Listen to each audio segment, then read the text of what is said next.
do I plot my cozy fantasy novels? How the heck does one keep track of an entire story in one's head? I'm Hannah Sandvig, author and illustrator of cozy fantasy romance books, and today I'm answering reader questions about writing.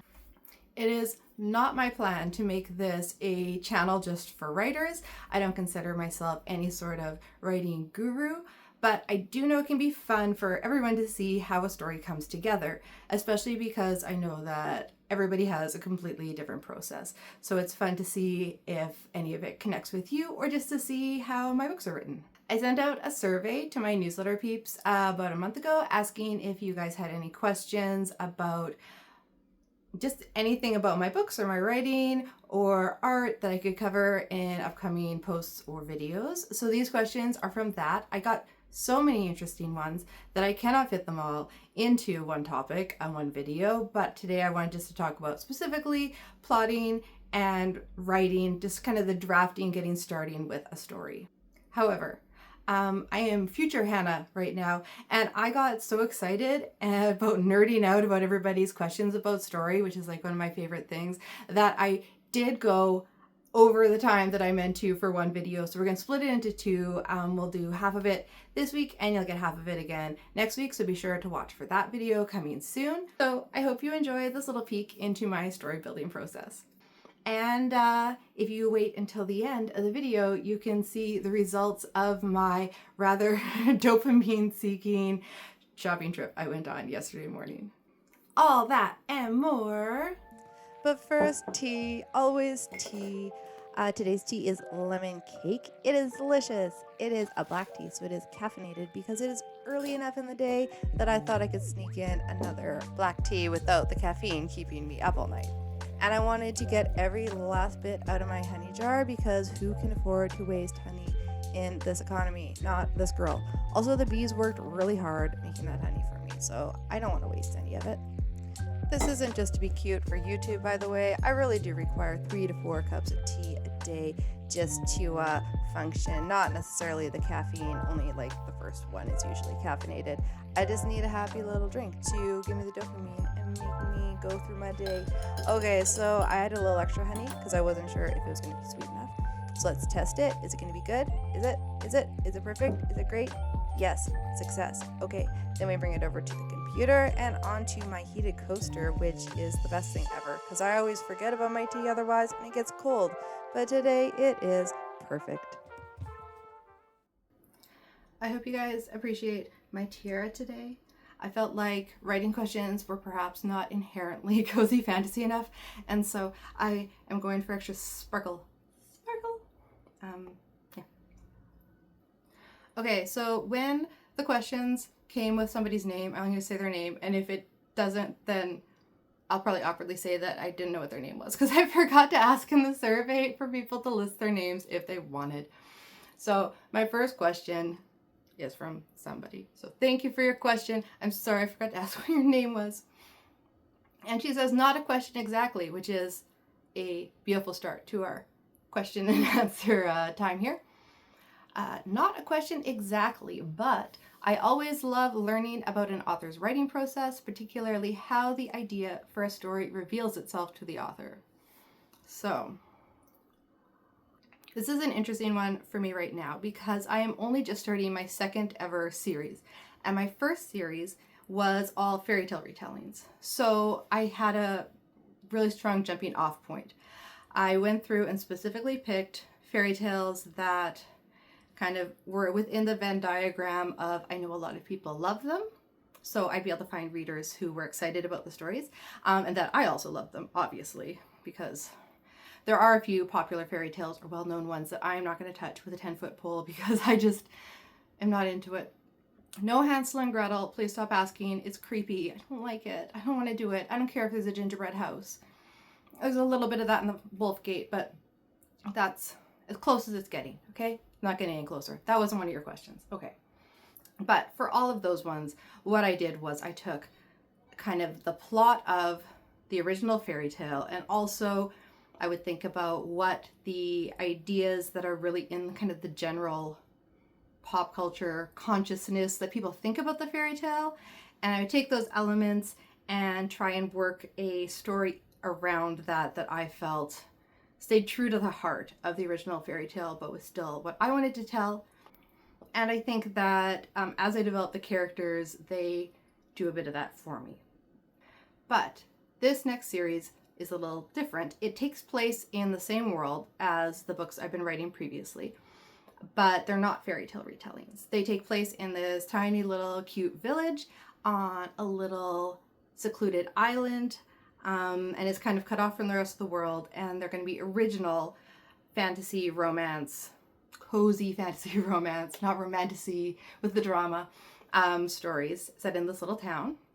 And therefore I could do kind of whatever I wanted. So I did need to come up with a framework still so that I would have ideas of how I want the series to go. So I did already not start from completely from scratch. I had an idea already. I know what my world is. I know how the magic works. I know some of the magical races and the geography and things like that that would affect the story. And the reason why this little island and the village exist and why they're set up the way they are is all stuff that kind of grew out of my previous story. I don't know if I could write stories totally from scratch anymore. I guess I could, but it seems scary. So I had an idea that I wanted each story in this series to be a different season, because I think that one of the joys of cozy fantasy can be like the tactile sense of place, of being happy where you are and leaning into what's around you and not just the characters, but also the setting. And I think that it's fun to explore, therefore, like what about each season of the year really makes you happy and have that whimsical, cozy vibe that we experience in our world as well. But then how can I make it even more fun, in an idealized kind of cozy fantasy village way? We could play a drinking game of how often I say cozy fantasy in my videos, but I don't want to. Please don't keep track.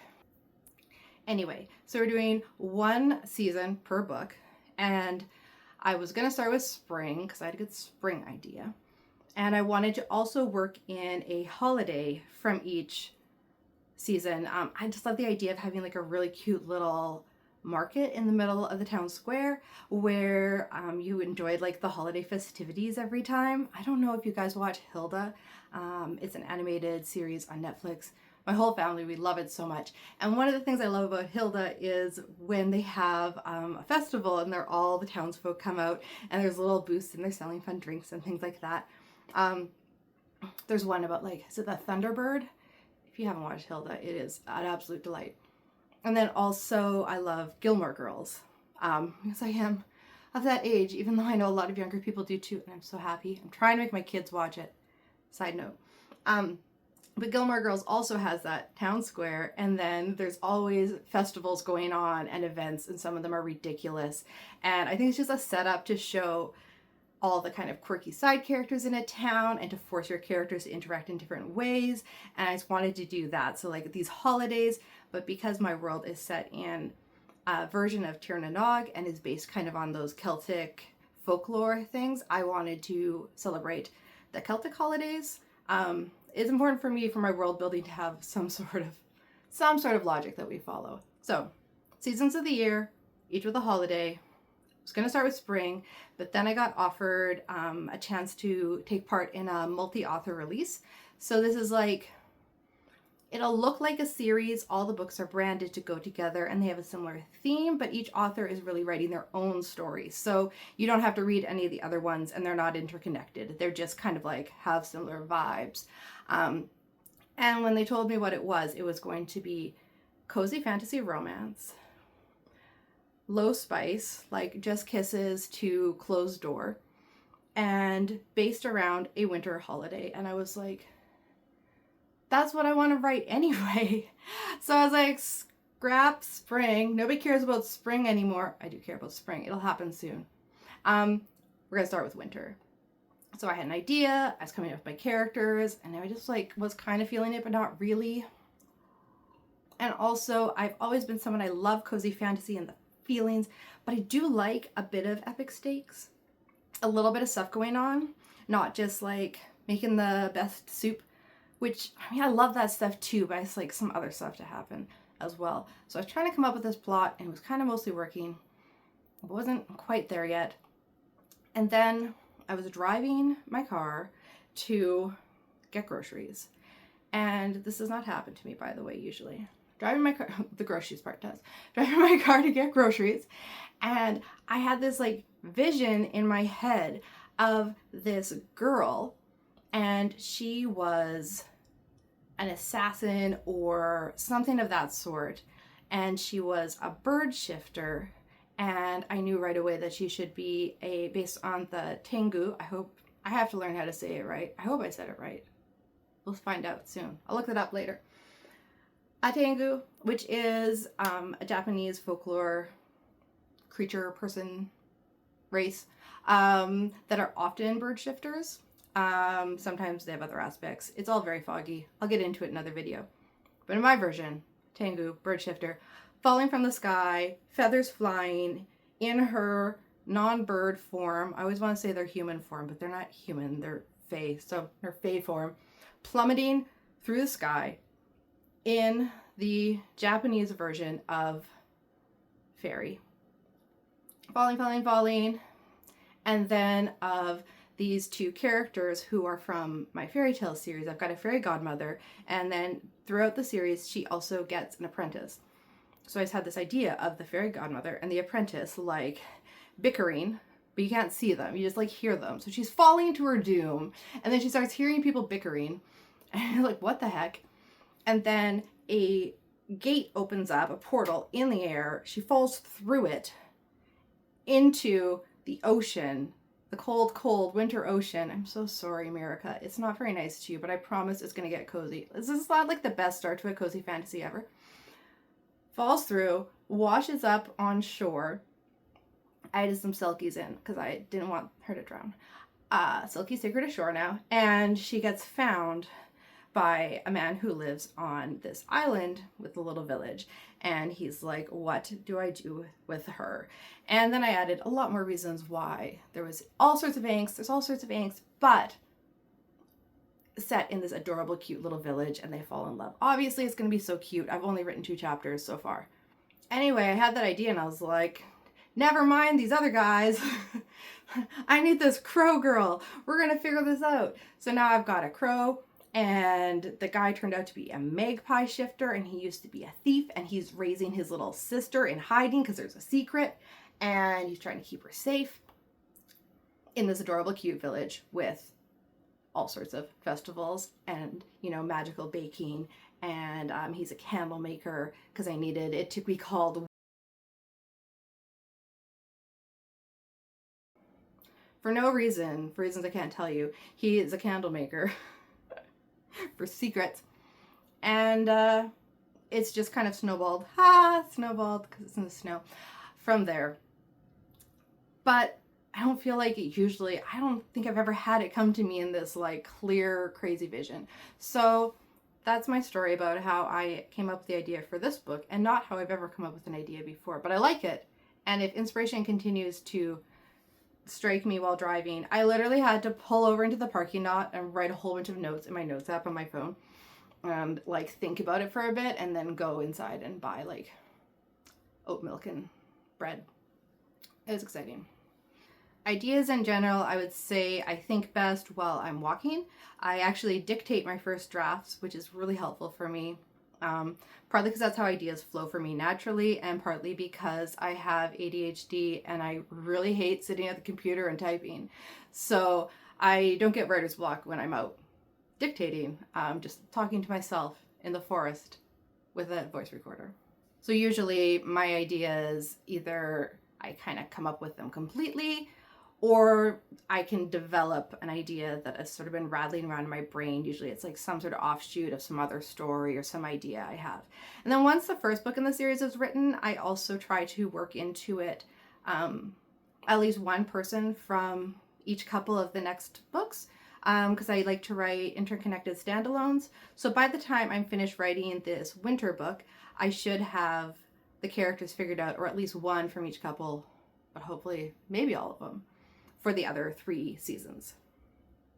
And then I have a starting point, and I'll go for a walk, and I'll figure it out, and I'll think about the things I like best about that season, and I'll know so much more about the village by then.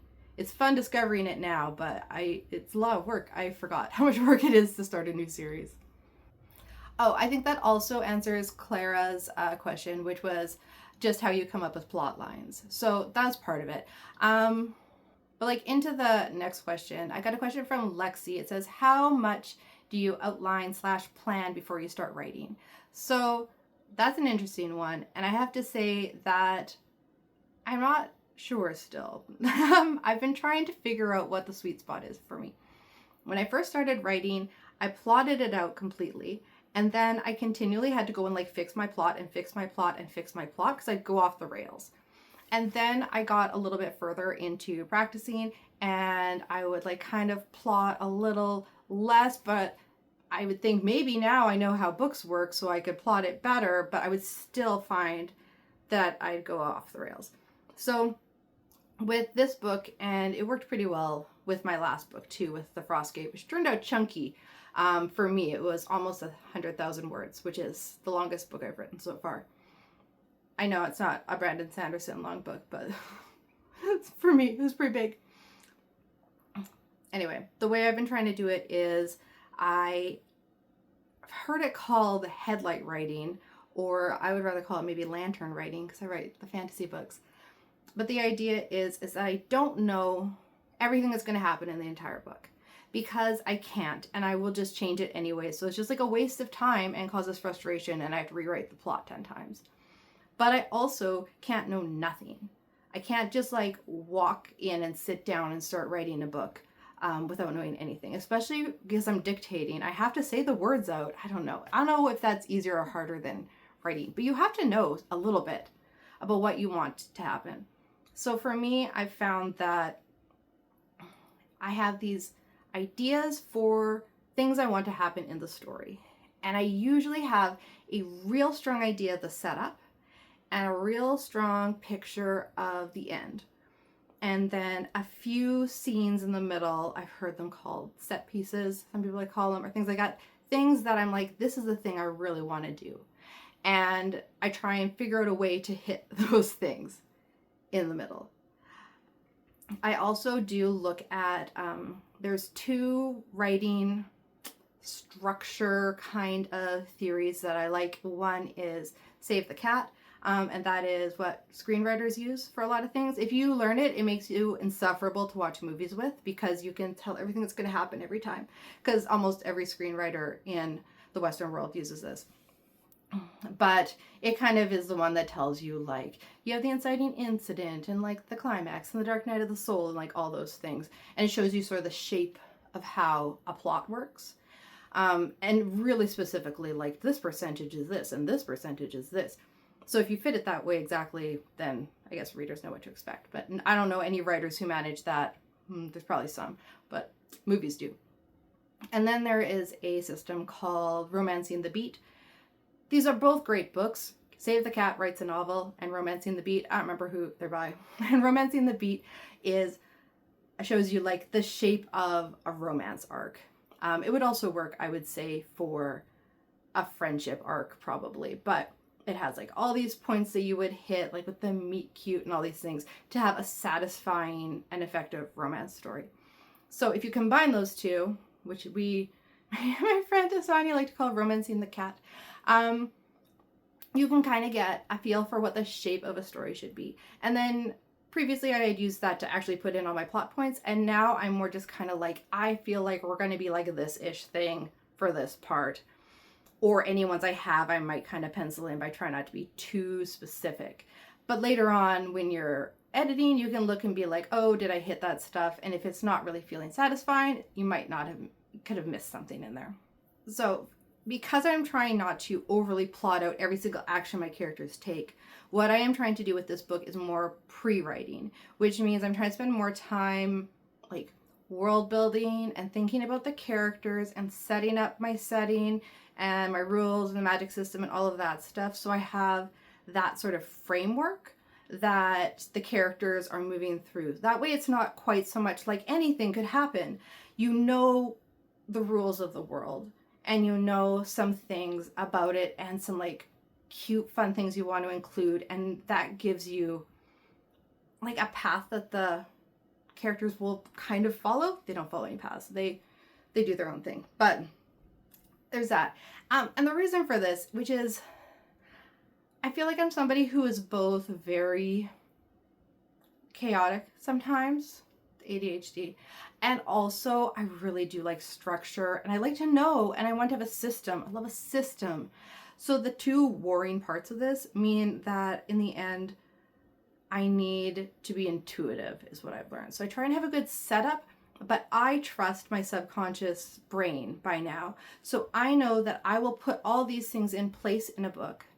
All the things I've written about the characters and the world and the magic and any objects and things like that that have existed, nearly all of that is just like floating around in my brain. And when it comes time for a big climax of some sort, or to solve a mystery or a plot point, I find that my intuitive brain has often solved that problem already. And as I'm writing, it all comes together.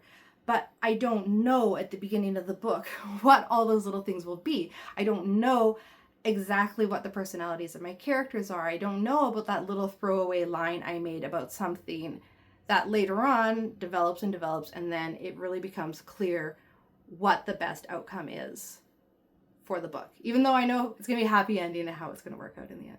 So I don't know if that made any sense at all. That was kind of a long way to explain a very vague concept. But it did take me a couple of books to trust that my intuitive mind was going to come up with solutions for me in the end. And now I am trusting that. And this book in particular, I feel I am writing with less structure than anything I've ever written before. Stay tuned. We'll see how it goes.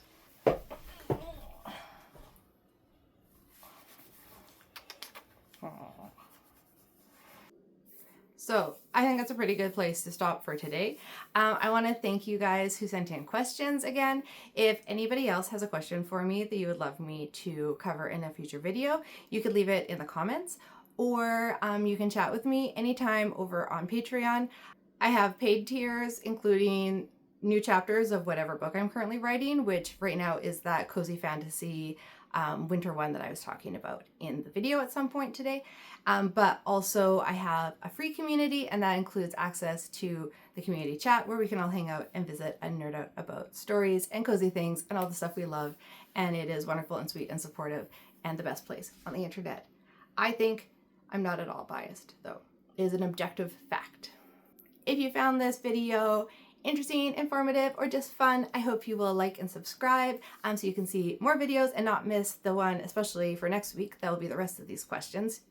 I'm still such a new creator on YouTube, and everyone's support so far has been so amazing. So just thank you so much. And if you're able to like and subscribe and continue to let other people on YouTube realize that I exist at all, that would be very helpful. And now, as promised, here are some fun, pretty little trinkets that I picked up on my shopping trip, which I realized later I was trying to cheer myself up because I was having a bit of a hard day, and it was pretty funny when I looked at everything together. It wasn't like I spent that much money. It was just obviously an attempt to make myself feel better, and not to be an enabler if you have shopping problems, but it did help. It might have also been just that I hang out with my oldest daughter for the morning, and that always makes me happy. Okay, see you next week. Okay, first sketchbook. I got little so it could go in my purse. Look how good I have at showing off sketchbooks. And then we've got some washi tape, and there's a little owl I got from my husband. And look, it's a lantern, and these are going really fast, but it's a hair clip. So cute. Yeah, and some fabric I'm gonna make into curtains. Okay, thank you. Bye.